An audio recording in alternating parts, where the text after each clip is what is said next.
Hello? Is this on? Hello? Hi, everyone. How's the volume? Good? Okay, that's great. Hi. Welcome to the 24th Annual Partner Agency Conference. I'm so glad to see so many familiar faces here. My name is Jen Turner. I am the Regional Network Manager at Oregon Food Bank, and I have a wonderful team that works with all of you, our partner agencies and community partners across the Portland metro area. And in this case, this year, a lot of folks from beyond that, so really excited.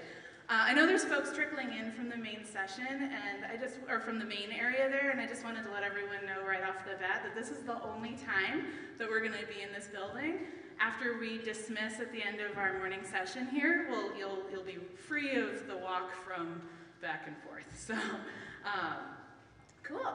So, I wanted to get started by talking a little bit about our theme this year. Our theme this year is a seat at the table. And we chose this theme because we think it introduces a lot of really interesting questions to keep in mind and keep in the back of your mind or the front of your mind throughout the course of the day here. Some of the questions that we're hoping you'll consider as you listen to speakers, attend workshops, and talk to your fellow partner agency folks and community folks across the room are first, who is at your table for finding solutions to hunger and food insecurity? And who isn't? What might need to change at your program or your organization for the folks most impacted by hunger and food insecurity to join your table? And what might need to change at Oregon Food Bank? And then what can we do to shift from not only inviting the folks most impacted by food insecurity and hunger to the table, but actually having them at the head? So those are some questions to keep to ground you today.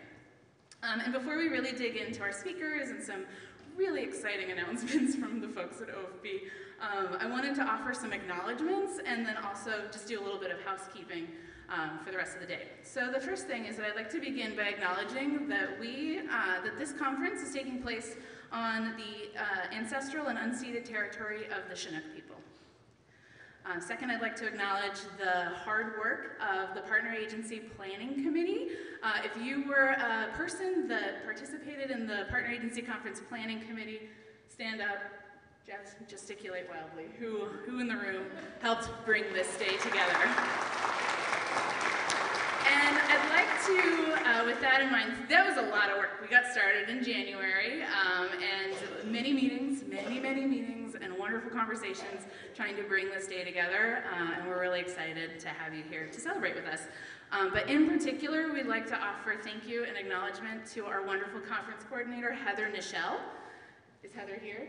She's not here. She'll get her flowers in a minute. That's the sign of a hardworking conference coordinator, is that they're actually not here for the fun part.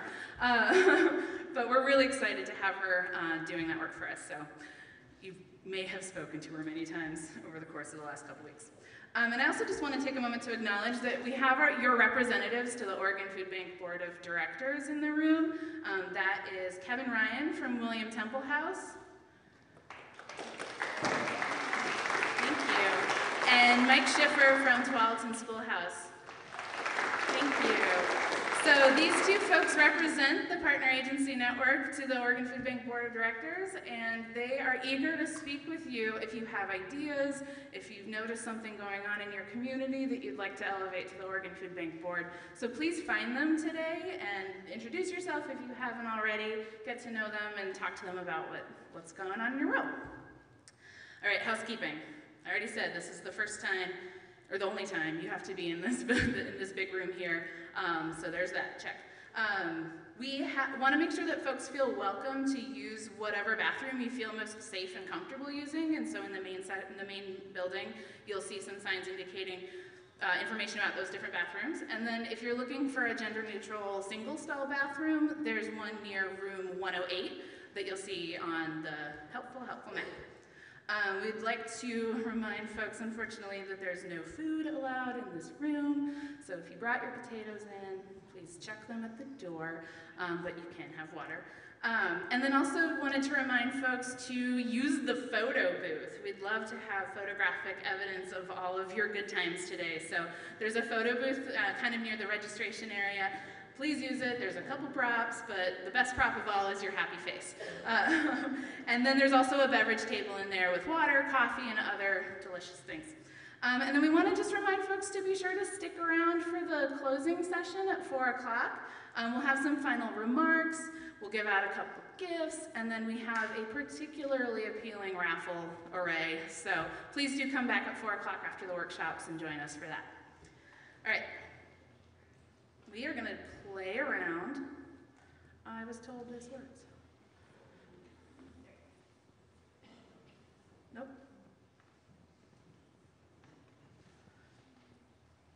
This is great.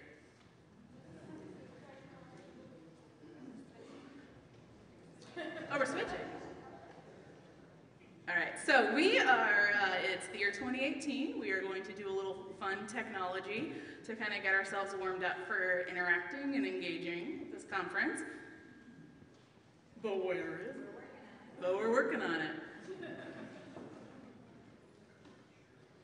I'm just gonna mash buttons until something happens, but that's probably a bad idea.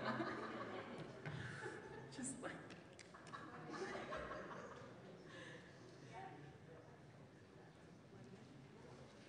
Say hi to your neighbor. Introduce yourself to your neighbor. If you know your neighbor, tell them what you had for breakfast.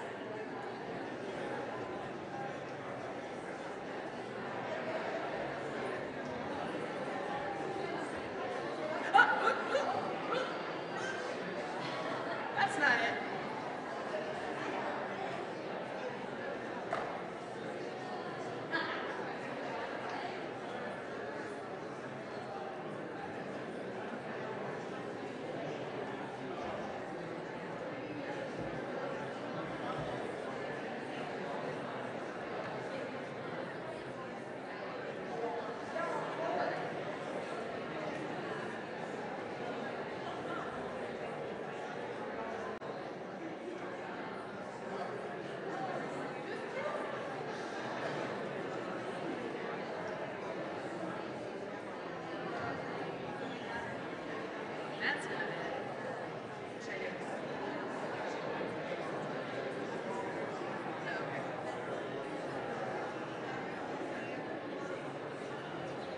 If there's folks trickling in, we do have seats open in the very front row, everyone's favorite.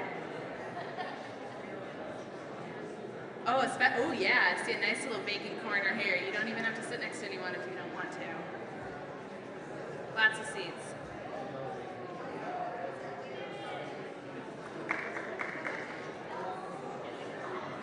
I'm just gonna stand here while we wait.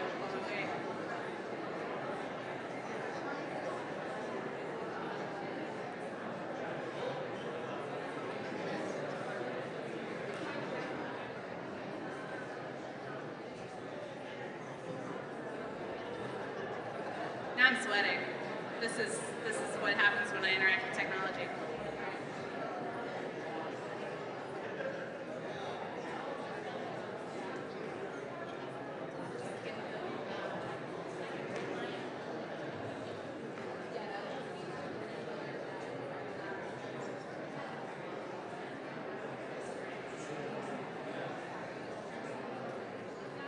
We've brought in another cable.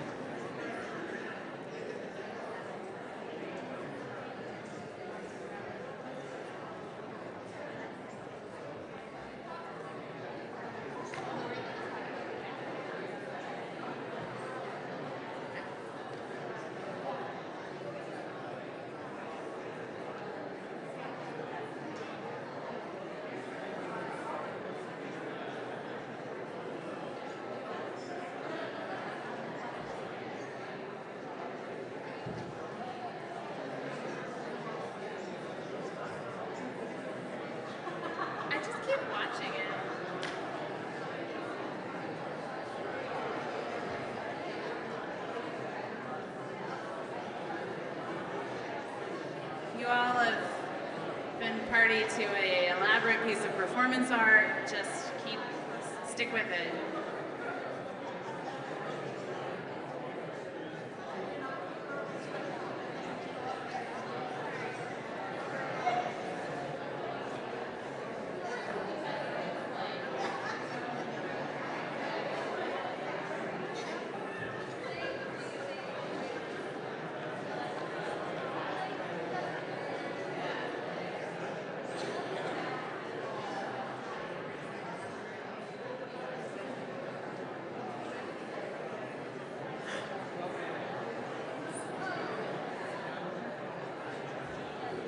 back.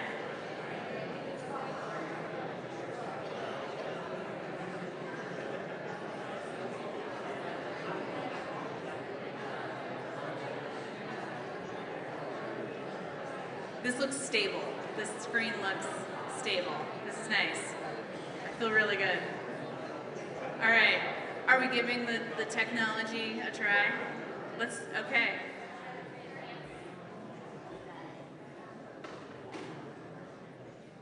Slide.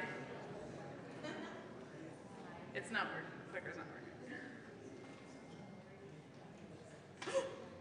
I did that. You heard my acknowledgements. Does your house feel kept? This house. Oh, God, now it's really working. Back it up. Please get out your phones. How often do you hear that at a conference?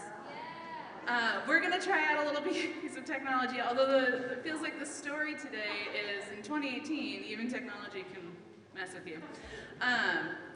So what we're going to do is get a little warmed up with some interaction. Once you have your phone out, we have a little question to warm us up. And that question is, have you had enough coffee today? And in order to answer that question, it's pretty intuitive on the screen. You're going to send a text message with the number 1, 2, 3, or 4 to 503-289. 502. Oh my gosh. 502. 289-1388. No. Oh. It's because they can't have it in the room. I know. There'll be more.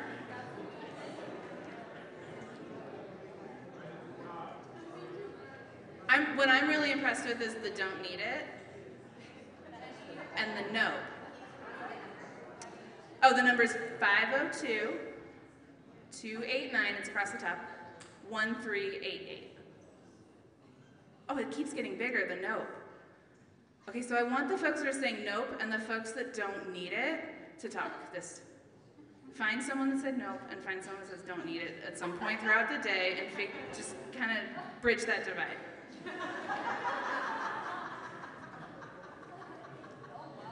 All right, let's go to the next question.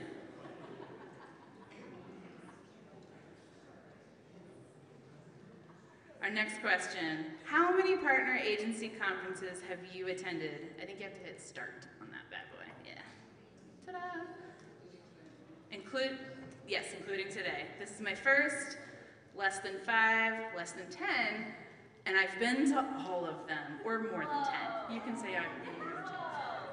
Because this is our 24th.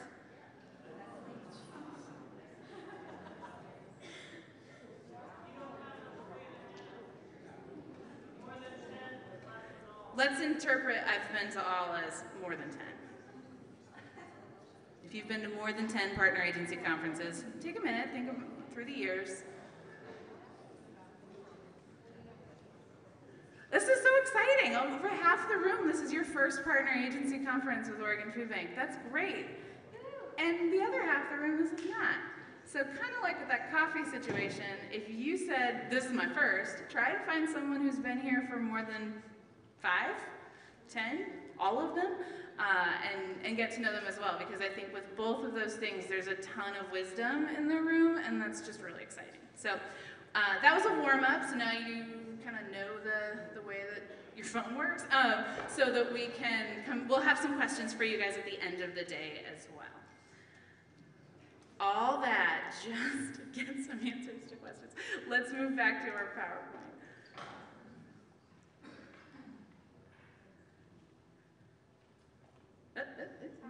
Don't open primarius.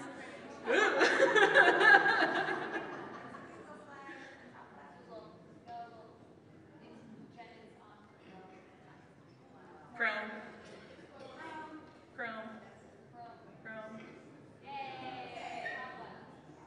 To the left. I can see, you guys, I'm watching like the screen. There's a screen right there if you didn't know.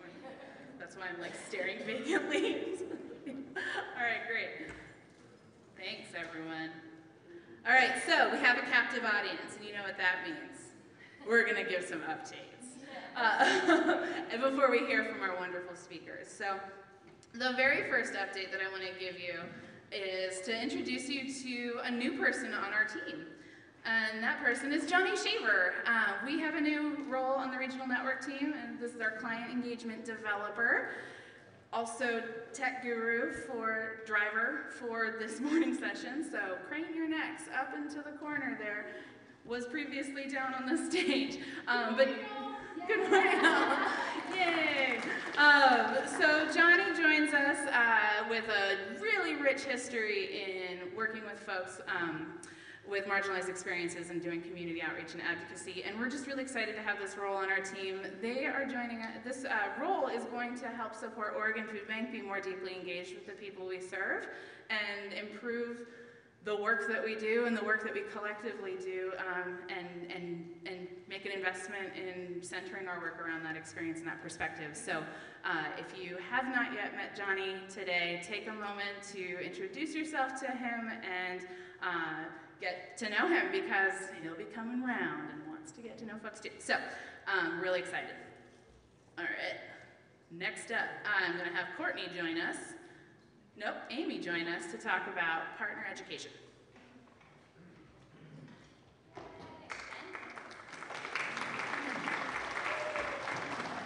Good morning, my name is Amy Powers. I'm the Regional Network Developer for Washington County, so I'm so glad you're here. I am just here to give you a quick announcement about our Partner Education Series. We are considering this conference as a kickoff to our year's worth of learning together, and we are planning out the year's worth of trainings and workshops for you all. We are also adding new methods of training, and we have solicited your feedback on what kind of topics are most interesting for you. And because you took that survey earlier, maybe a month and a half ago, we've brought on some workshops that you are most interested in, such as volunteer management and conflict resolution. So thank you for your feedback. We are using that feedback, again, to really roll out some amazing and interesting topics this year. I would also ask that you continue to give us feedback. After this conference, Heather will send out a survey which will also ask you about the workshops that you're participating in today, but also to give us feedback for any other topics that you might be interested in. You can also just come and tell me if you would like. And I'd also like to introduce you to our team if you would like to talk with someone on our team. So Rob, are you here? Adriana, there's Rob, Adriana, and Joshua. Are you here too? Awesome. So these folks are on our awesome team, and so you can talk with any of us today if you have anything that you would really, really be interested in seeing this year. So thank you for your feedback. And then also just let me know if you have any other questions, and we look forward to working with you all this year. Thank you so much.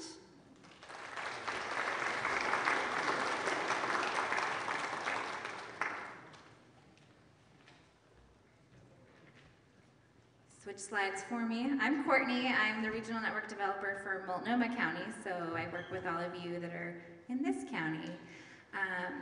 One more slide, looks like. Sorry about our technical difficulties. I promise it worked when no one else was in the room.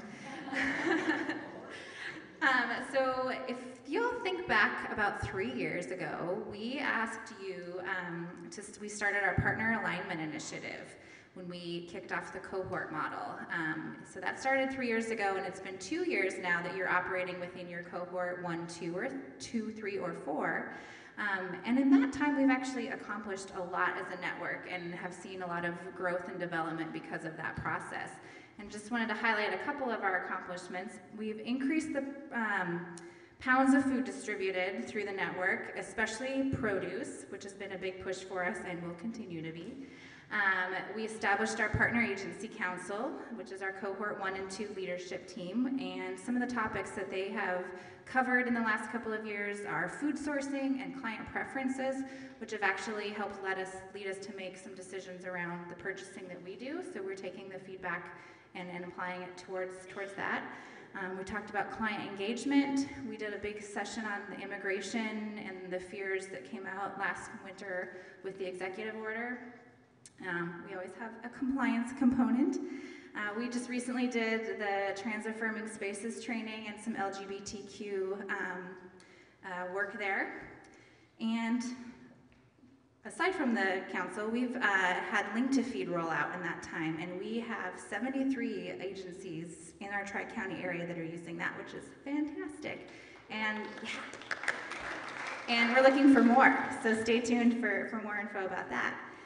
When we started, we had about 4 agencies that were getting delivery, and now we've got 25 plus that are getting deliveries each week. So, and our transportation department is working on another truck and driver to maybe roll out a few more, so that's an important part of this. And as Amy said, we've just formalized our education series and been able to offer a lot more workshops and regular events for you all to kind of expand your education and networking opportunities. But with this, as with any program, it's time for evaluation, and we need to check and make sure that our system is effective, and we're going to be setting some new goals and metrics for ourselves.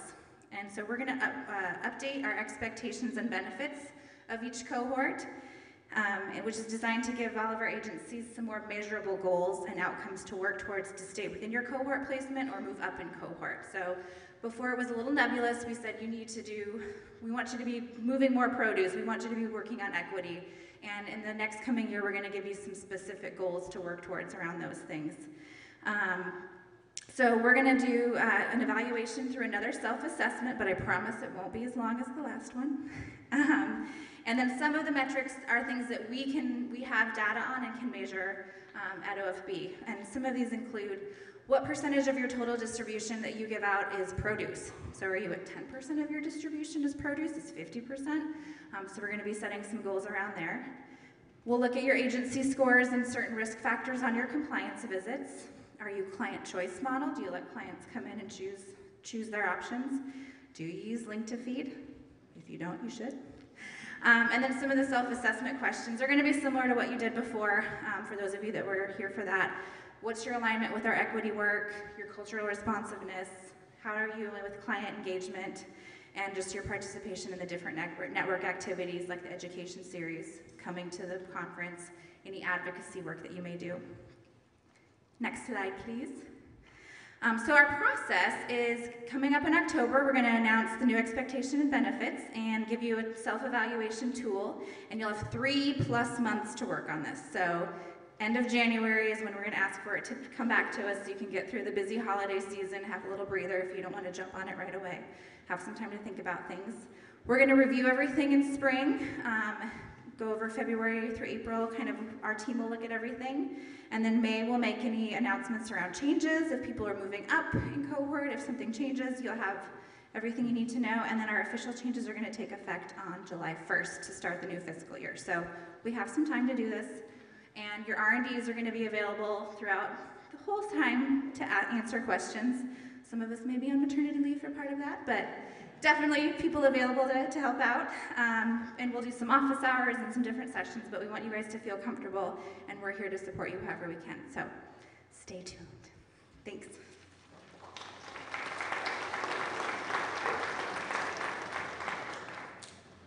Good morning, everybody. How's everybody feeling? Awake? A little bit more awake than when you took the poll, I hope. Good. I'm Emily Bayless. I'm the Regional Network Developer for Clackamas County. So hello to all of you. Hello especially to my Clackamas agencies. Thank you for making it into Portland. I appreciate it. So I wanted to talk a little bit about the LGBTQ Affirming Agencies project that I've been working on. As you can see, it's up here. So first I want to congratulate and celebrate the 18 LGBTQ Affirming Agencies we have currently. So if you know, raise your hand. We'll clap for you. Yay! Thank you.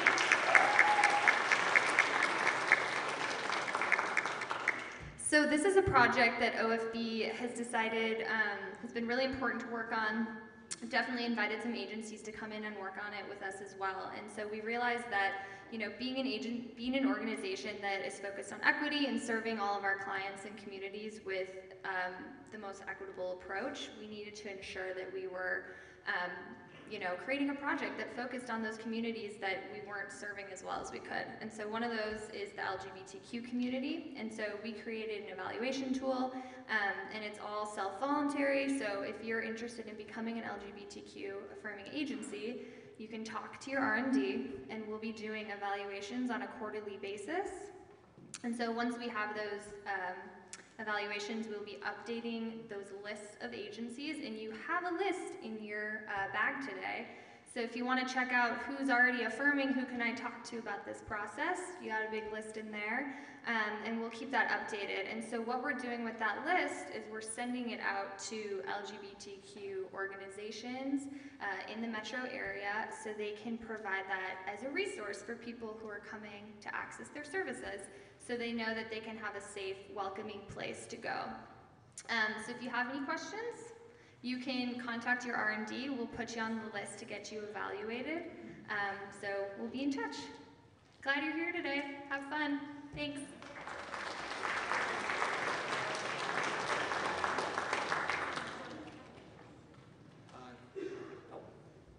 Hi everyone, I'm Danny Fascinetti. I'm the Network Compliance Manager. Oh, thank you.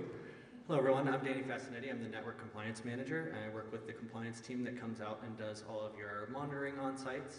And I'm here to talk to you about some exciting new software called SendWord Now that we have available to us because we partner with the USDA and the TFAP program. So this is really basic presentation to sort of give you a heads up about what's coming your way. We have a new communication software that will give you information about recalls, emergency weather closures, and other emergency communication. Next slide, please. So what to expect? Over the next couple months, we're going to be sending you simple instructions on how to use the system, a test communication that will come to you on an email, a phone call, and a text, and a request for contact information updates. And just a heads up, we're only going to be able to put one person per agency into the system. So think about who is the best person for your agency to be able to disseminate this type of information most effectively to the rest of your team. And we expect the system to be running live in early November. So part of the system that's so great is it has an easy to update contact information web portal. And so to the right-hand side, I don't know if you can see that very well, but this is what the email will look like when it comes to you. And if you click on that link, next slide, please, it'll bring you to a portal where you can update your information, put your name, and then phone numbers, emails, and other contact pieces in there. Next. The other great piece of this is that it allows us to get communication back from you through this system without you having to send another email. So you can quickly confirm that you received an important communication from us, and in the event of a recall, at times we're required to measure the effectiveness of our efforts, so this will greatly help us do that and know that we've gotten potentially dangerous or contaminated product out of the stream. Next slide. Above all, more than anything, you can help make sure that this system works really well by ensuring that we always have current, reliable contact information for your organization. It sounds like a really simple thing, but it's really paramount in ensuring that we get the right communication out to the right people timely, and so we can keep the people that we serve safe. Thank you very much. Happy to be here.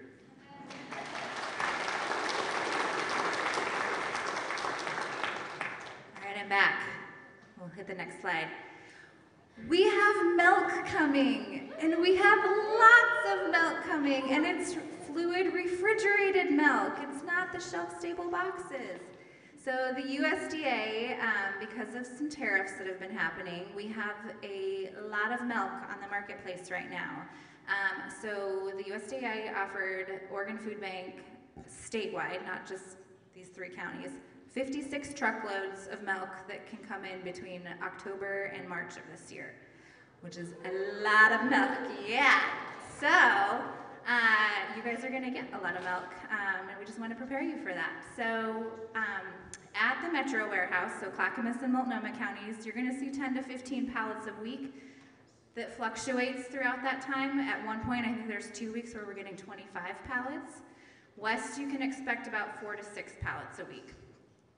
Each pallet is going to have, and they're all coming in half-gallon containers. and the variety of flavors, whole, 1%, 2%, skim flavors.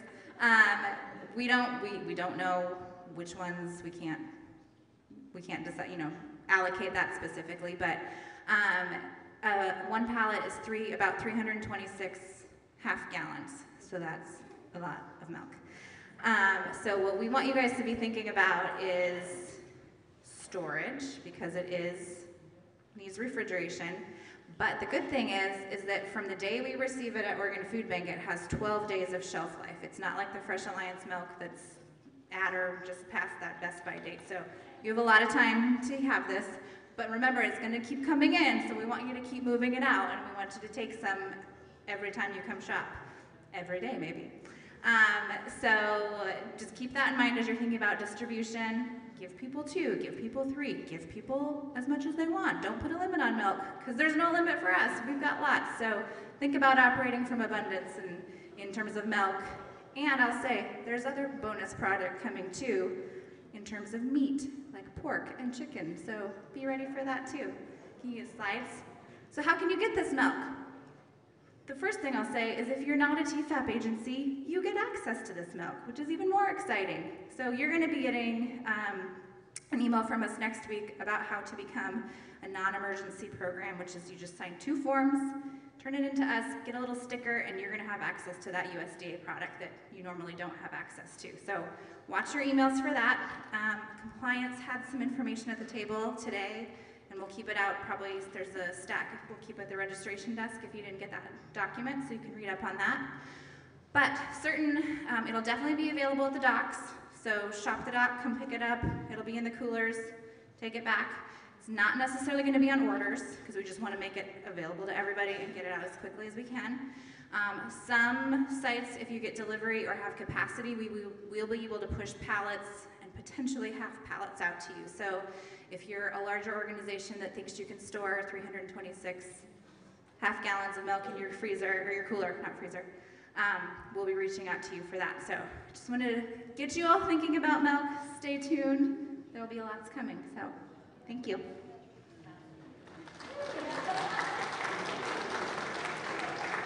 Hey, you know you're at a food bank conference when people light up at the thought of liquid milk and pork.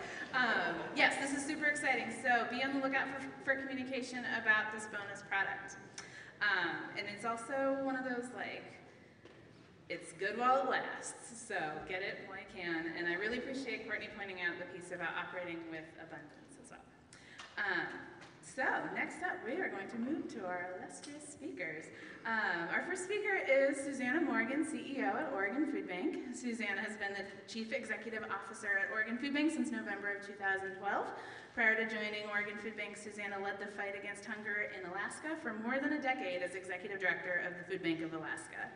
Under Susannah's leadership, Oregon Food Bank has implemented a bold strategic plan that addresses both the need for nutritious food today and for long-term solutions to hunger. Early successes include a focus on the distribution of fresh produce, a growing connection between hunger and health, the expansion of nutrition education throughout Oregon, and growing capacity to organize communities to advocate for systemic change. I have a feeling a lot of people in the room have been a part of all of that. Susannah is also an active leader in the National Network of Food Banks, Feeding America, and currently serves on Feeding America's National Council. Susannah received her bachelor's degree in Japanese language from Carleton College and her MBA in Public and Nonprofit Management from Boston University. Susannah, her wife, Dr. Jocelyn Krebs, and their 2 small sons live in Northeast Portland. Come on up.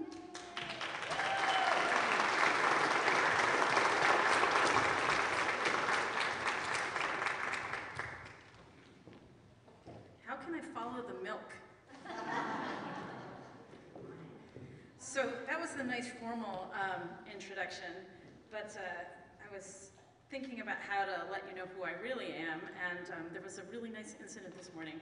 Amy and Emily grabbed me for the photo booth, and there was a pillow in the shape of bok choy. That's my pillow. So this says 2 things that I really want you to know about me. One, I'm the kind of person who has a pillow in the shape of bok choy.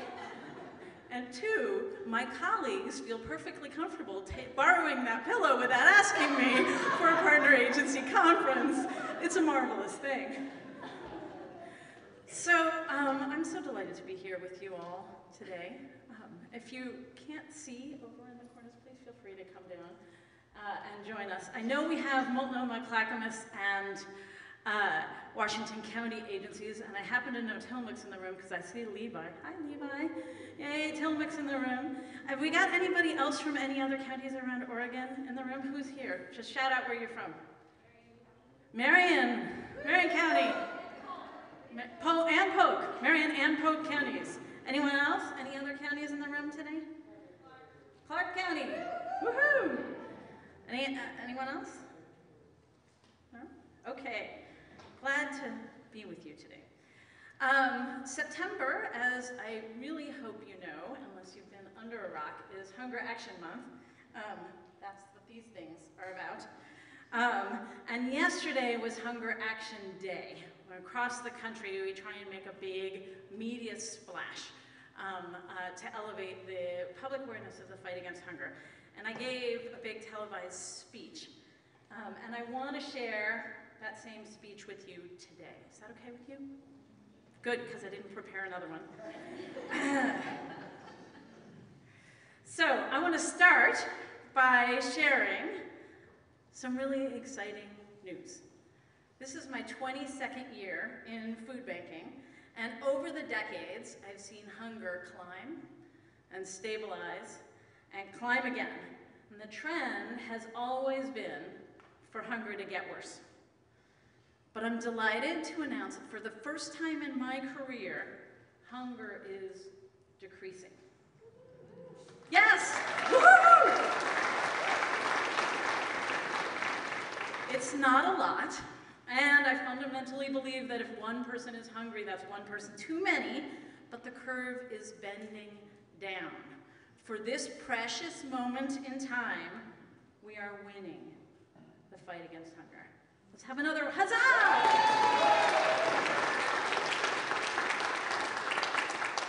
So we're winning, but our lead is small and fragile. To borrow a metaphor from the Trailblazers, we have a 2-point lead. So today I want to talk to you about what we know right now, what the numbers are telling us. I want to talk to you about equity, diversity, inclusion, why we're on this journey, and why we can't solve hunger without tackling systemic inequities. I want to brag a bit, tell you what we've got done in the last 5 years since I've been at Oregon Food Bank. And I want to tell you that Oregon Food Bank is visioning towards an Oregon where hunger is a distant memory.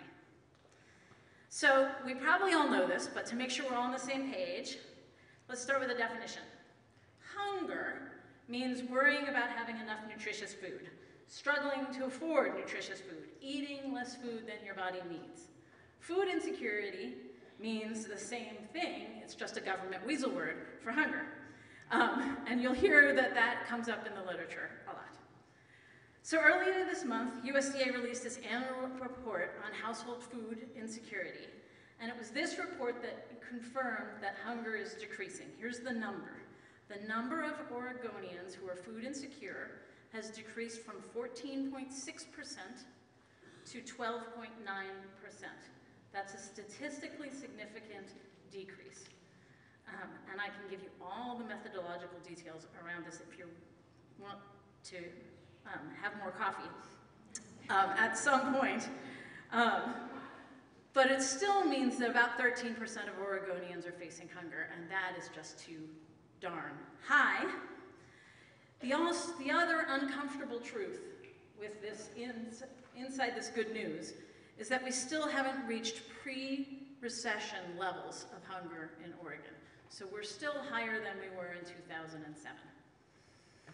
From our own data and research here in Oregon, we know that despite an improving economy and the lowest unemployment in our state since 1976, wow, the number of people living in the federal poverty level remains unchanged. If you saw the Oregonian yesterday, they had a front page article that summed it up nicely. Hiring up, but wages lag behind. Let me just remind you, in case you don't live and breathe this stuff, that the federal poverty level is set at $25,000 for a household of 4. You folks all know this because you are regularly interacting directly with people experiencing hunger, but imagine $25,000 to cover your rent and your transportation and your childcare and your clothing and your health care. It's not doable. It's not doable. Yet a staggering 68% of people who visit food pantries and soup kitchens and our partner agencies live at or below the federal poverty line. 68%. And when you just look at households with children, it's 78% living at $25,000 or less. So when some people ask, why do you come to your food pantry? You're like, do I really have to explain? And you know this is real. These are people you know, that you've met, you've shaken their hands, that you know their birthdays, that you've taken food home to their houses when they've needed a delivery. This is real. And so this is why Oregon Food Bank is officially and publicly lending our support to the housing measures on the ballot this November. We fundamentally believe that poverty is a root cause of hunger, and we fundamentally believe and have heard directly from people experiencing hunger that affordable housing is a critical step towards ensuring that our neighbors don't need food assistance and don't need to choose between rent or food. So, are we winning the fight against hunger at this very moment? Yes, but we still need to act together. And we hope that you'll join us and vote in favor of affordable housing in November. Also troubling is that the U.S. Department of Agriculture reports food insecurity rates continue to be stubbornly high among Black and Latinx populations. Our data reveals a greater percentage of Latinx in Oregon are employed, but they're more likely to live at or below the federal poverty level. We see that an astounding 75% of Latinx households are living below that poverty line, and they're more likely to be experiencing instability in their housing situations. As you know, systemic and institutionalized racism is contributing to these disparities. Hundreds and hundreds of years of slavery and reservations and redlining have led to limited opportunities, limited resources, curtailed social inclusion, and persistent poverty in communities of color. At Oregon Food Bank, our mission is to eliminate hunger and its root causes. We fundamentally believe, as I said earlier, that the root cause of hunger is poverty, and that poverty itself has a root cause, systemic inequities like racism and sexism and classism. And we fundamentally believe that it is our responsibility to do something about it. This means it is our job, and hopefully your job too, right there in our mission statement, to work on addressing these systemic inequities. Oregon Food Bank began our equity journey in 2015. We undertook this work knowing it would be hard, knowing it would be complicated, knowing it would be messy, knowing it's not a left or a right issue, or a rural or an urban issue, but a painfully human issue. Knowing that we'll lose some supporters and some partners along the way, and hoping we'll gain some new ones. We did it anyway, because our mission said we must. And I sincerely hope that every person in this room will join us in celebrating our differences and working together to overcome the injustices that might divide us, because no one, no human deserves to be hungry. And all this is why, in addition to our support of the housing measures, Oregon Food Bank is also officially and publicly opposing Measure 105. Thank you. Judging by that applause, you may already know this, but Measure 105 would give state and local law enforcement agencies the ability to stop, detain, and interrogate any Oregonian solely on the basis of requesting citizenship. In other words, the measure would encourage de facto racial profiling, impacting communities of color and long-established immigrant communities in Oregon, reinforcing historical inequities among marginalized communities who already experience high food insecurity rates. I can guarantee you that if Measure 105 passes, it will make hunger worse. I can guarantee this because of what I've heard from you. I hear from you, our partners, about families who are afraid to go to the food pantry for food assistance because they're worried that it will draw official notice. And if they're afraid now, if we already have that culture of fear now, how much worse will it get when there is official permission to be stopping anyone at any time? My board chair-elect, Ron Brake, who's on the right side of the political spectrum, put it really succinctly. He said, I don't want people coming to my country illegally, but if they are here, I don't want them experiencing harm in the form of hunger. I think we can all stand behind that, right? So, are we winning the fight against hunger at this very moment? Yes. And we still need to act together. Stand with us and vote no on Measure 105 this fall. Okay, I'll just also add in here, since I mentioned Ron Brake, that Kevin and Mike, who were introduced earlier, who were on my board, that makes them my bosses. And they're in the middle of my annual performance review. So you have an incredibly powerful opportunity today to go up to Kevin and Mike and say something. I'm handing you a weapon. Do what you want. Okay, now let's move on to bragging. I'm coming up on my 6th anniversary, so finishing my 5th year at Oregon Food Bank. And we're in our last year of our current strategic plan. And I'll brag about some of the milestones we've achieved that we could not have achieved without everyone in this room and many other people who've given their time, their financial support, and their voice. So, now, more hungry people in Oregon now have access to healthy, nutrient-rich food, fresh fruits and vegetables, thanks in large part to all of your efforts, now make up 1/3 of the 100 million pounds of food that flows through the Oregon Food Bank Network. 1/3. That's up from 10% 4 years ago. That's been a huge effort.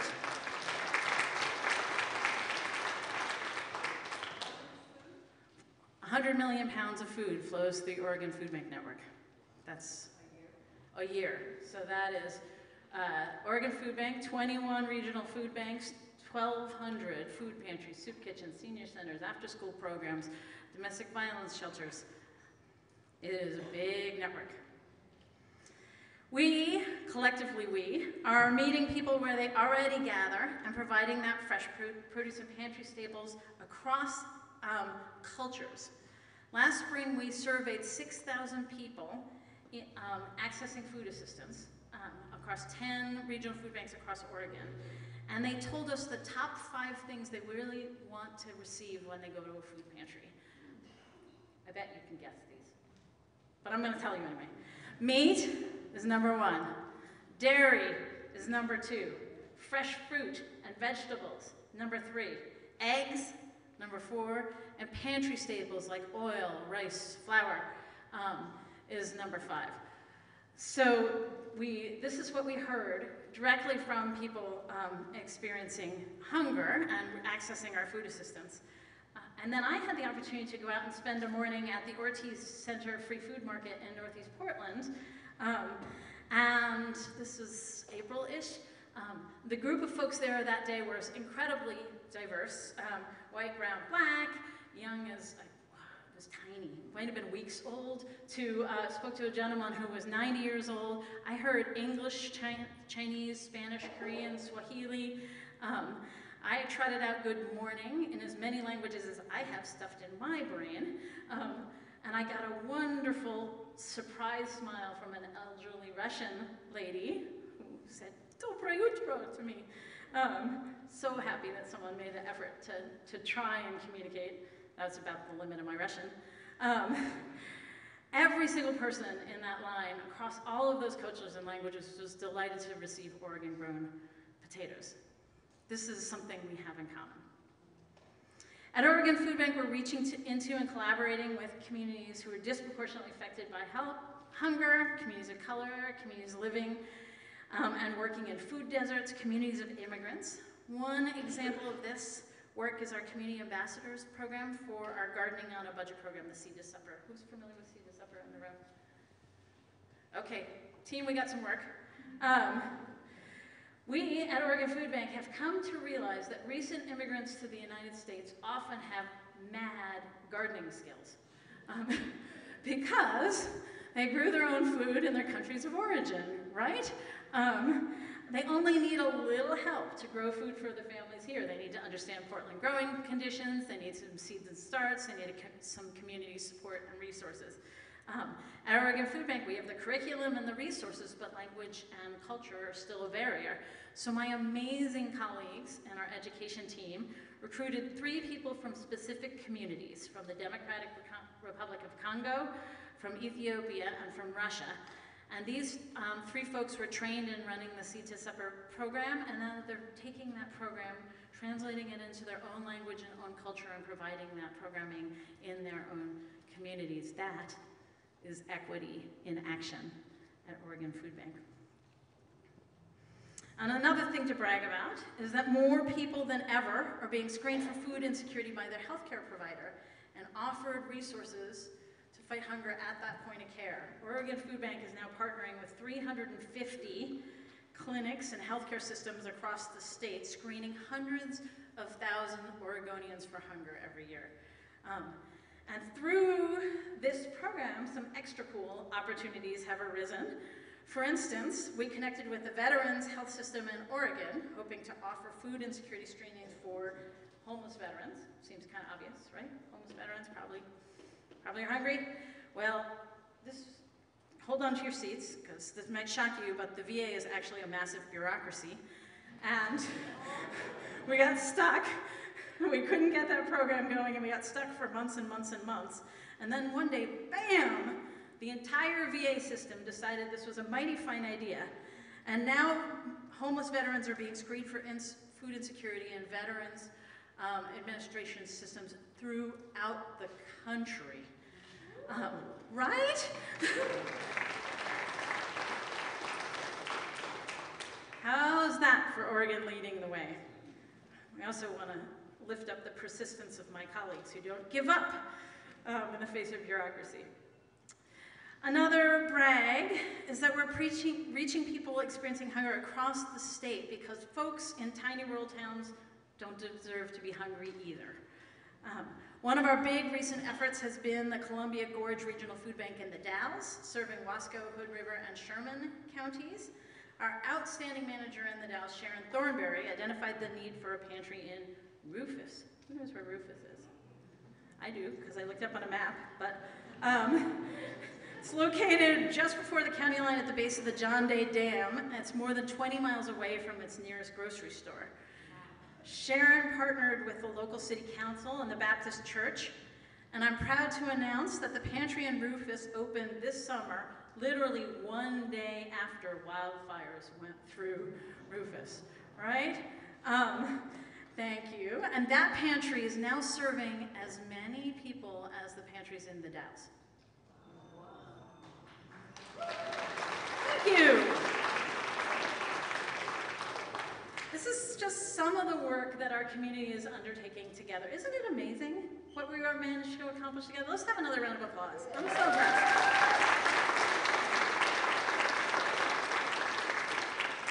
So in the next 6 months, we face an enormous opportunity and an enormous threat. And both originate from the same place that will shock you, Washington, D.C. The opportunity is food, huge quantities of food. And Courtney was already talking about this, but I'm going to give you a little bit more detail. So due to the negative impact of trade restrictions, no color commentary, on the agricultural sector in the entire United States, the federal administration has announced that it intends to purchase more than $1 billion worth of U.S.-grown food crops. And in the last few weeks, we've learned that this food will be flowing almost exclusively through the TFAP program, which flows through food banks, which flows through you to hungry people, right? $1 billion worth of U.S.-grown food. So this situation is unfolding, but it is possible that we, the Oregon Food Bank Network, may end up with a massive increase in our food flow, up to 15 million additional pounds. That's about 400 additional truckloads of food that can come in. So hold on to your seats. It's a great news, right? It's also a challenge. As Courtney was saying to you earlier, we've agreed, for the first time ever, may I say, to accept 56 truckloads of fluid milk. And just a little background on that, Oregon's share of the national purchase of milk was 36 truckloads. But not every other state in the union could handle fluid milk. So Oregon is getting 20 additional truckloads of milk because we're darn good. All of us together, right?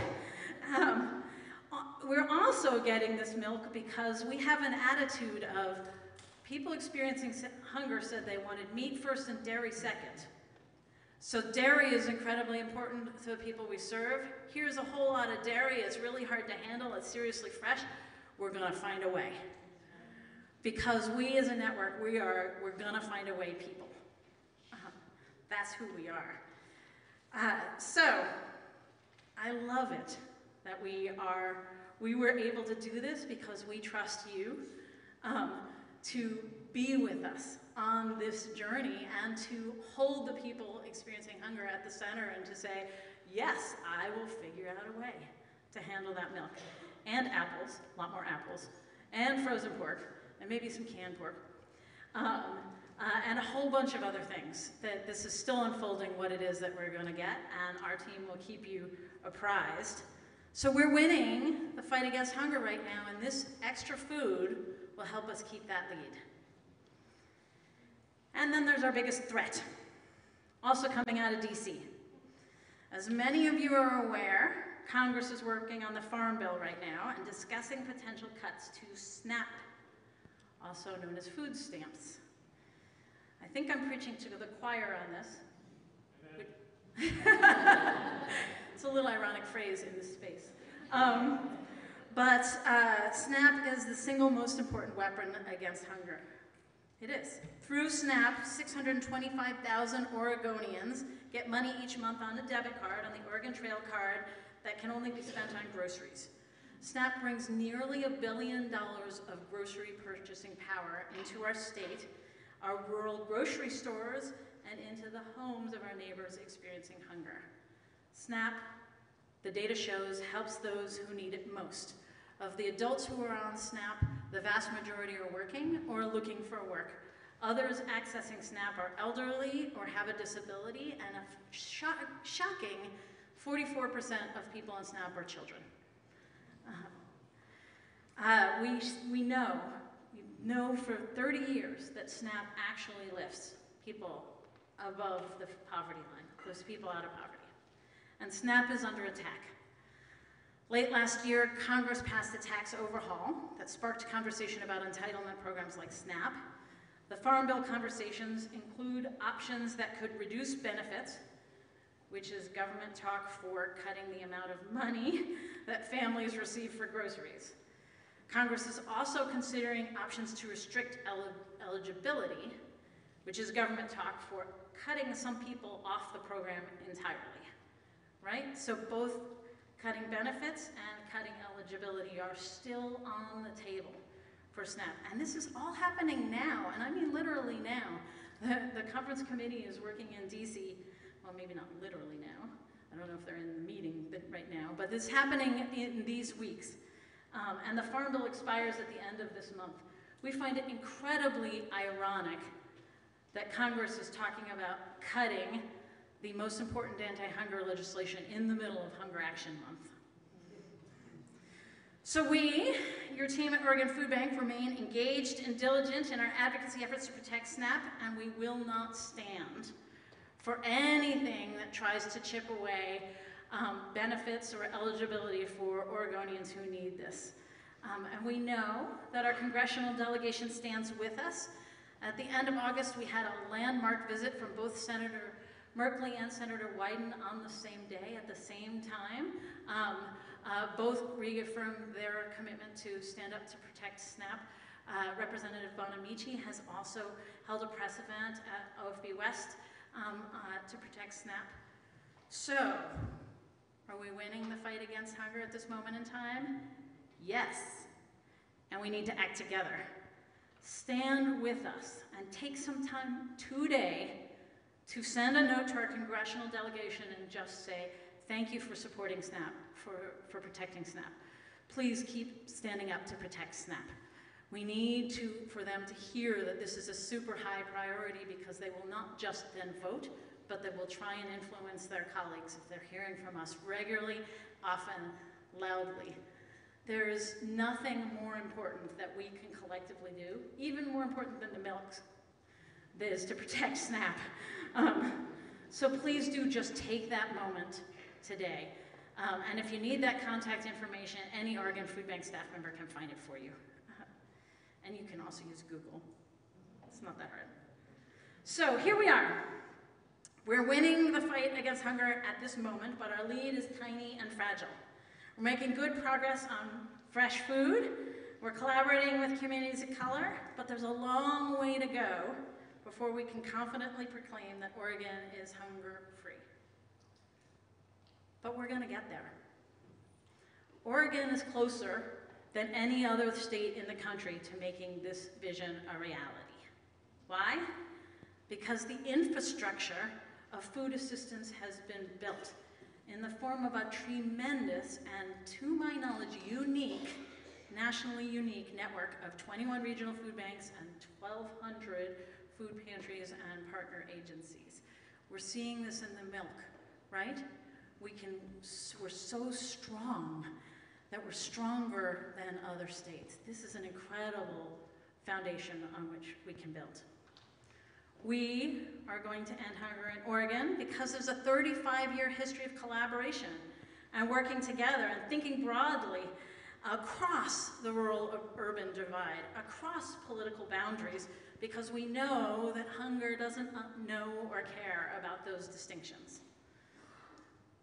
We will end hunger because we have grappled with the fact that systemic inequities like racism fuel hunger. And when we can name the problem, we can start to solve it. We can authentically engage with marginalized communities and help them tackle hunger in ways that honor their autonomy and their experience. We can end hunger in Oregon because this is an agricultural state. We grow more than 200 commercial crops. We literally have enough food in the fields in Oregon to feed everyone who needs food assistance, high quality, locally grown food, and we have tremendous agricultural partners. And if everyone would just eat green beans and potatoes and apples, we would be done already, right? And we're gonna end hunger because Oregon Food Bank is only as powerful as the community who supports us.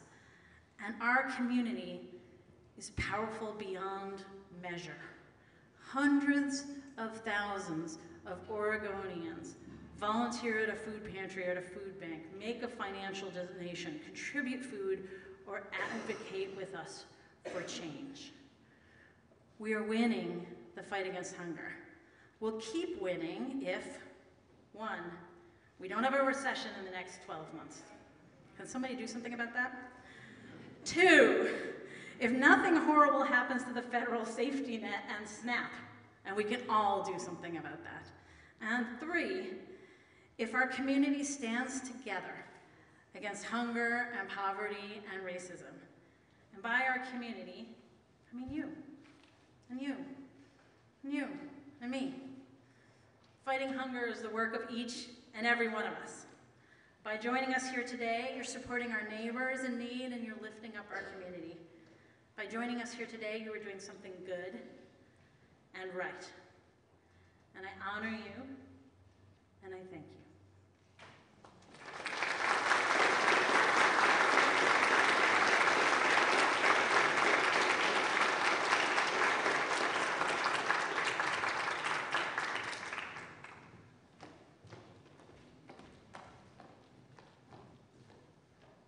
Thank you so much, Susannah. All right, so as Susannah mentioned, this is Hunger Action Month, and each of you in your green bags has a sticker to indicate an action that you've taken. Being here at the conference today, that's an action. But I think in Susannah's speech, we heard a number of things that we can do beyond that, and really want to encourage all of you to think about what role you'll play. Wear that sticker proudly in the photo booth. So our next speaker is Martinez-Alecia. Ruth is joining us as our Director of Equity, People, and Culture at Oregon Food Bank. And she joined us on July 2018, so she's pretty fresh to this work, already a pro. For over 20 years, Ruth has worked to dismantle systems of oppression with a focus on the intersection of racism and sexism. For many years, her work focused on the intervention and prevention of domestic and sexual violence. In different roles, Ruth implemented programs and promoted policies and practices for more equitable services to marginalized communities and individuals. She started a number of programs focused on increasing access to cultural appropriate services, among them the first fully bilingual English-Spanish 24-hour crisis line in the state of Oregon, Linea Unica. Got it? And the first program dedicated to the primary prevention of rape at a community college in the U.S. Before joining OFB in 2014, Ruth designed and opened Portland Community College's Southeast Multicultural Center. Through her journey, Ruth remains focused on dismantling systems of oppression that create environments where individuals and communities are at greater risk of violence, marginalization, and are denied access to basic resources such as health, housing, and food. So welcome, Ruth.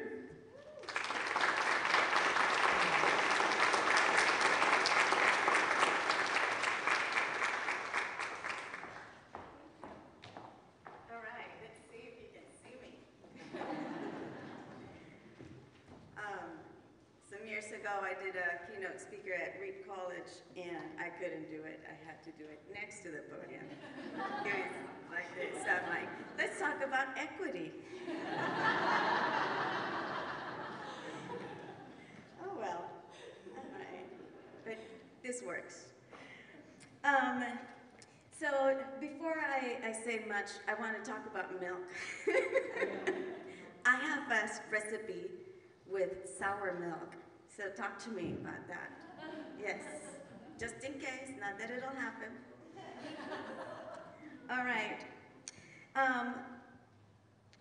So one of the most inspiring speakers and authors I follow is Chimamanda Adichie. Anyone? Yay, Chimamanda. Okay. And she says that beauty has never solved any problems. But I look at you and I'm like, oh my God, you're beautiful. And I hear about what you're doing and I'm ready. I'm gonna cry. And it's beautiful. It is profound. And in that deep work, there is beauty. So part of my keynote, I want to make sure that we leave not just with my words, but with each other's words. And I'm gonna ask you to turn to the person next to you, near you, and tell them, thank you for the work you do. I am experiencing love, and I have love for my community because. So let's share some stories, because the shortest distance between people is a story. And equity really is about bringing us together. So please turn to the next person and say, thank you for the work you do. I'm experiencing love, and I have love for my community because. Let's take a minute or two.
share that last sentence. We share that last part of our story. We say thank you for sharing with me. Thank you for sharing love. Thank you for lifting one another. And we come back. This is, I do this very often, and I feel sometimes so guilty for interrupting precisely the story that's bringing people together. Oh well. I want to point out that I have piñas and mangoes and guineos and limones on the picture. I was asked to bring a picture, and I was offered blueberries, and I love blueberries. And I was like, they just don't speak to me. This speaks to me. And I hope it helps you translate what I have to say. I've been immensely blessed to be working for equity and social justice for 22 years. So it's the same, Susannah. I did not know that. Food banking and equity for 22 years. So I'm an adult, 22. But I've been in food banking for just 2 months. So I come to this conference in this role with a very humbled heart and feeling very honored to be trusted to share an equity lens to ending hunger. Thank you for making a place at the table for me and for the work that I can contribute. I'm here to serve and to support this collective to achieve our goals and vision of equity and a just world. Though to share with you my perspective, I must also share with you some context. You see, I see the world, and I enter the world, and I'm received by the world as a 40-something, multiracial Puerto Rican, cisgender, heterosexual woman with a perceived able body. I stand in stolen land from indigenous people, and yet, thanks to their stewardship, we get to enjoy it. Yo soy del Caribe. Caribe? No, alone, okay. I'm from Puerto Rico, de la Isla del Encanto. I'm from a land of people who refuse to be dismissed. The land of Boricuas, a 35 by 100-mile island that once upon a time it knew of freedom, but has endured ongoing brutal colonization, genocide of the Taínos, and unspeakable abuse since 1493. Puerto Rico is the land of Mariana Bracetti, of Don Pedro Albizu Campos, of Juan Correger, Julia de Burgos, y de Betances. I come from a family of multiracial mulatos, mestizos, y jíbaros. Yo soy la hija de Julio Irán Martinez, and the daughter of Martinez-Alecia. Very complicated individuals that if I had another 30 minutes, I'd tell you about. I bring in my heart the pride and the pain of Borinqueños. I bring my love and admiration for Justice Sonia Sotomayor, for Rosa Clemente, Lolita Lebrón, Luisa Capetillo, for mi abuela, and for mi mama. There I learned from systemic and systematic abuse. So through the pain, I was able to see solutions. Through the pain, I was able and blessed to see a light from systemic and systematic abuse. I was able to engage in equity work in an early age. And I tell you this because as part of our work for equity, we need to start with ourselves. I see the world, and the world sees me inevitably through those lenses. I cannot take them off. Even to examine my own lenses, I'm seeing through my own lenses. And when I am engaging in equity work, when I'm not aware of these lenses that I bring, my work, even if it's from a very good heart, which it is incomplete and oftentimes ineffective. So yes, I'm from Puerto Rico, where nearly 3,000 individuals who also happen to be U.S. citizens lost their life in the aftermath of Hurricane Maria. A real number that must make us also pause to hold in our hearts and in our minds about 10 million fellow human beings who right now are trying to survive the merciless impact of Hurricane Florence. Last year, you all, this network, sent 12 people to respond and support the efforts after Harvey, Irma, and Maria. And I am sure, knowing you all, hearing about the work that you do, that we stand ready again, and that we are united because we stand with them and commit to honor and our shared humanity regardless of background, identity, or political affiliation, because that is what equity is that we see each other as whole human beings, that we see the dignity in each other, and that dignity is not simple, is not flat, cannot fit in stereotypes, is complex, is profound. That's what equity is about. Equity is the fulfillment of a dream. Equity is the embodiment of our aspirational best selves, where we experience and our culture receives ourselves and each other as whole, complex human beings, deserving of that dignity, of respect, and overcoming the enculturated need to racialize or genderize ourselves and each other, as if in any way, in a meaningful way, that gives us any information of what I may deserve or what we may have legitimately earned. If my hunger matters, and if it matters what kind of food I deserve. Through equity, we can see beyond that, and we're liberated from those restrictions, of those judgments. Do you deserve or not? You do. I see you. You're a human being. You do. And there's nothing else to be asked. I am profoundly moved by the Oregon Food Bank's equity statement. In fact, that really made the difference for me in making a leap for what I thought was, this is a different kind of work. For 22 years, I've been doing equity, social justice work, and really, I'm gonna go to the Oregon Food Bank. Okay, but I really like it. I really, really like it. And I read the statement, I read the journey, and my colleagues in the movement told me, well, Ruth, I guess this is it. You're leaving. I'm like, oh no, but read. And I turned my laptop, I remember. Read! Read! So I'm gonna read, because this is just profoundly anchoring in the work.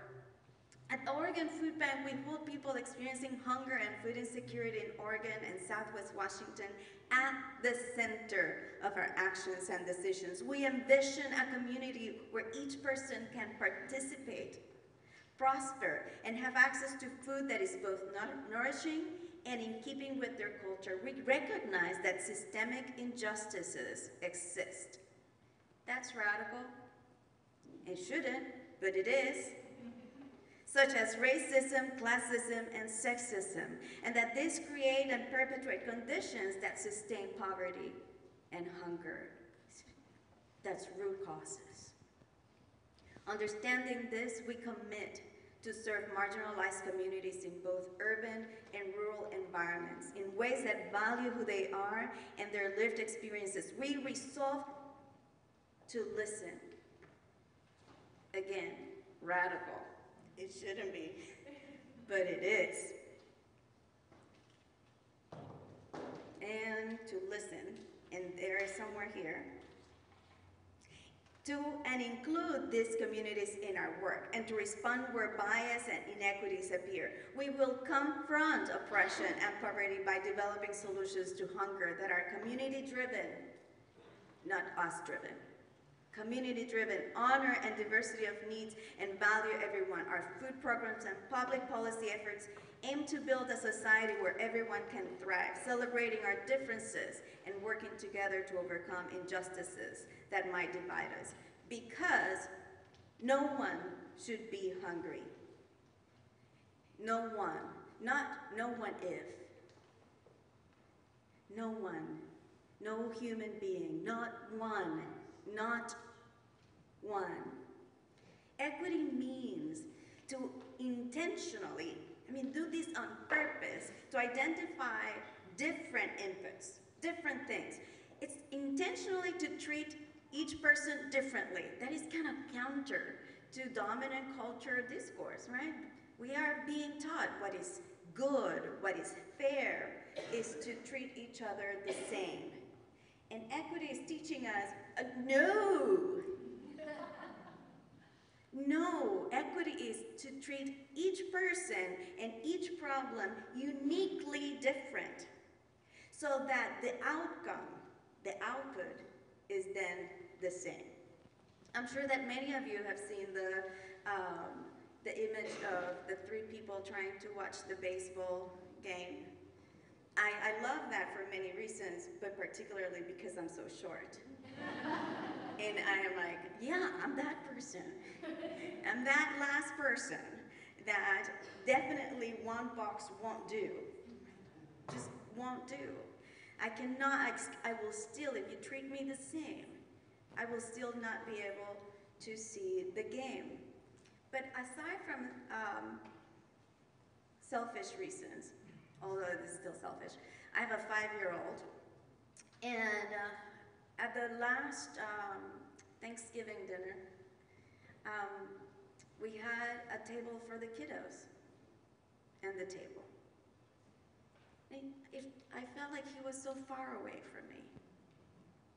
And I felt he's not really at the table. There's not seat at the table for him. Because this table is a certain height, and we all have the same chairs, and that doesn't work for him. In fact, it doesn't work for me either, because my feet were really hanging.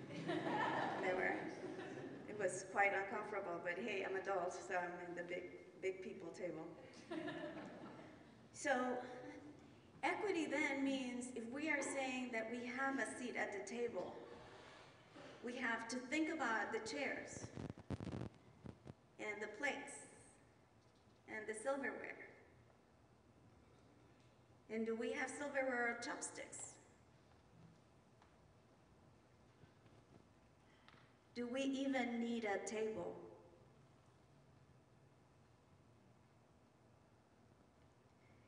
So this is the thinking. And equity then is in everything. Equity is in everything we do for love for our community. Equity is about seeing each other's holy, is to see and actively lift the humanity we share. Equity is the fulfillment of a promise to not be indifferent. Some years ago, I was sharing with a colleague, a researcher in fact, about the experiences of the students I was serving at the time. And I shared with him, we are in pain. We're in such profound pain. My students are being harassed. At the time, I was serving predominantly Muslim communities.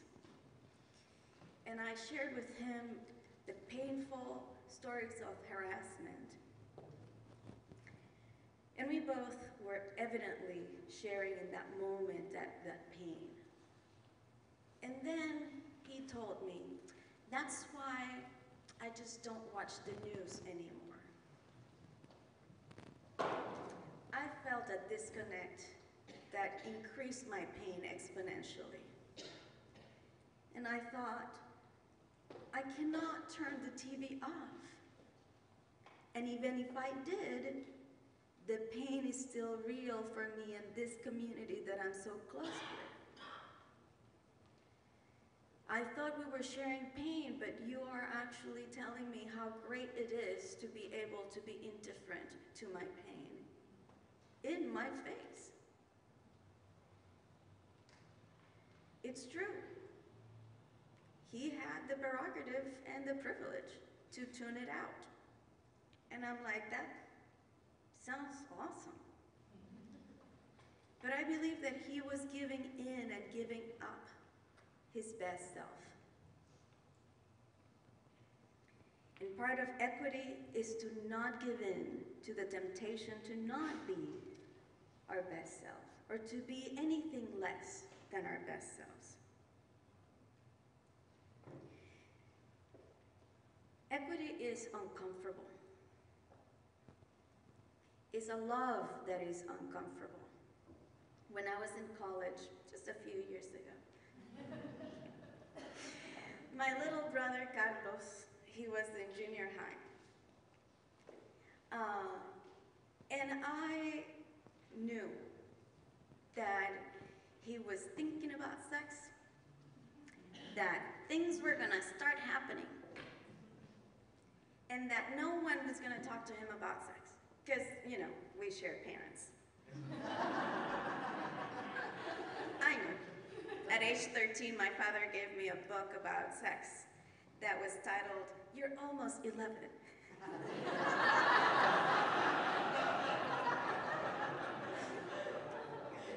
We love Julio, we love Julio. So I thought, I love my brother. And I don't want him to get hurt, and I don't want him to hurt. And I want his experience of sex to be positive. It's his body. I want to protect him because I love him. Because I love my brother. So I thought someone should be talking to him about sex. It's gonna be me. It is going to be me. That realization was horrific. And we did. We just did. And we hated it.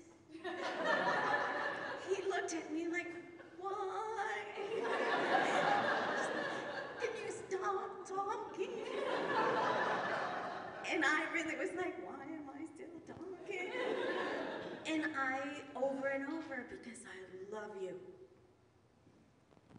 Because I love you, and there's no discomfort in this world that will stop me. Equity work is uncomfortable. We are not gonna be popular for many people. I don't get invited to parties anymore. That's why I do my own parties. And bribe people with food, Puerto Rican food with mango. It is unpopular and it's uncomfortable. And if we are not anchored in love, we won't do it. We won't. And this is something I've learned over and over, mostly through the work of Bell Hook's book. It's all about love. It's really about love. Equity is the response to the immediate hunger. Equity is the food. Is the distribution of the food. Is how tall this thing is. The building of the warehouse. Equity is a community educator. Equity is advocacy. Equity is in everything that we do for love. Equity is the thing. Equity is the thing that we pursue. With passion, with courage, and yes, sometimes even with a kind of persistence that challenges traditional logic. So not only we will stop being popular, we will be called names. I've been called names, many names. Most of them I won't repeat in this space. When I came to the States, I came in 1998, I was 23. I didn't drive before coming to the US. And I didn't drive because I hated driving in Puerto Rico, and I decided, I'm like, I'm not driving here. So I came to the US and I learned how to drive. And I know it's strange to admit this in front of you all, but I was, 23. The context was graduate school in the middle of Illinois, 1998. And every weekend I had the chance, I'd escape to Chicago. usually way too late. I mean, 23, you think, oh, it's still 2 in the morning. Yeah, no problem. I'll drive 2 hours. As a late, early, inexperienced driver, I had, como se dice, an unhealthy relationship with speed limits. So this is something that I will not admit to my 5-year-old. And if any of you tells them, I'll deny. I'll just deny it. I never. Just always follow the law, yeah. In any case, there was I was driving way too fast regularly to Chicago. And sometimes I would have these illogical thoughts about how fast I'd get to Chicago. You see, the speed limit on Highway 55 is 60 miles per hour. So it's very easy, 60 miles an hour, 60 minutes. Okay, you are saying, you signed there. Actually, I would talk to the signs. Well, 2 in the morning would keep me awake to talk to the signs. Oh, you're saying that if it's 120 miles to Chicago, that it'll take me 2 hours. Haha, no. I'm gonna beat you. I would say this to the sign. I'm gonna beat you, I'm gonna win. I'm gonna be there in an hour and a half. So this inner dialogue would go on through the whole time that I was driving there. Now, when I'm 43, and I am not a reckless driver anymore. I got 2 tickets, and that just really did it. Yeah, this is wrong, you don't do that. I'm done with that. But there are things that don't change, right? And something that you can bet has not changed is that when I see a sign that says that I don't belong here, that says that Puerto Ricans don't deserve, that immigrants, black and brown people are too lazy and sneaky, which I don't know how those things can go together, but okay. And that we bring hunger onto ourselves and to our families, and that we take advantage of the system, a system that really never really provides to even survive. But you can bet that you can still see me, along with a formidable community, and with allies, saying to those signs, we're gonna beat you. We are going to win. We're going to stand together to listen to each other, to honor and lift our shared humanity. We're going to organize to dismantle oppressions, bigotry, patriarchy, and racism in our communities. We all unite in our rebellion against these oppressive traffic signs. We are going to challenge them. Even if others think of us as illogical or too idealistic. What is that? But they say that. But that's, again, another 30 minutes. We have a seat at the table. And in the words of my fellow Puerto Rican, Manuel Miranda, we are not going to throw away our shot to together fulfill our collective vision of a just world where identity doesn't predetermine our vulnerability to marginalization, to abuse, to violence, to hunger, nor to safety or success. Equity work is huge. There's so much to be done. And that's the bad news and the good news. Because there's so much to be done, let's just do something. Let's choose where we're gonna start and let's go from there. Because there's so much to be done. So instead of being overwhelmed or paralyzed by the magnitude of the problem, we're inspired by the problem. And we're inspired because we know that change is possible. And how do we know that change is possible? I'm a Puerto Rican woman who speaks predominantly Spanish. And for the 22 years before today, I've been mostly teaching about race and racism to white people who speak English. Something happened before me for my story to be true, to be possible. We look beyond when we feel that we cannot do this, that there is no hope. We look at our own journeys and all the things that had to happen before us in order for us to be sitting here today. That is our hope. We know that things are possible. We know that things are possible because for the first time we're winning. Susannah told us, we're winning. This is amazing. Things are possible. We don't lose hope. Because losing hope is to tell our ancestors that their work will stop here, that we won't carry forward. And I'm not going to tell that to Abuela or Julio, no. Or much less Noemi, no. We're going to say, your work mattered. Your experiences matter. The abuse I've witnessed matter. And they matter and they inspire me and lights a fire under me to do this work. And to do this work collectively, together.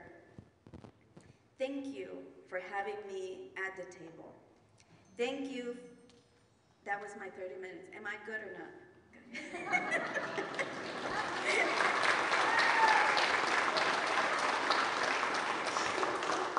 It was tempting and I did it.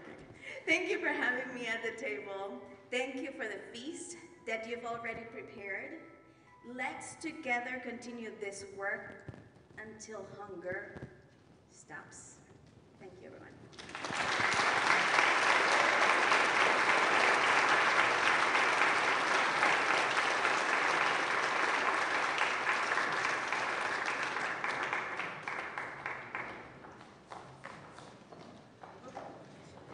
She is good. All right.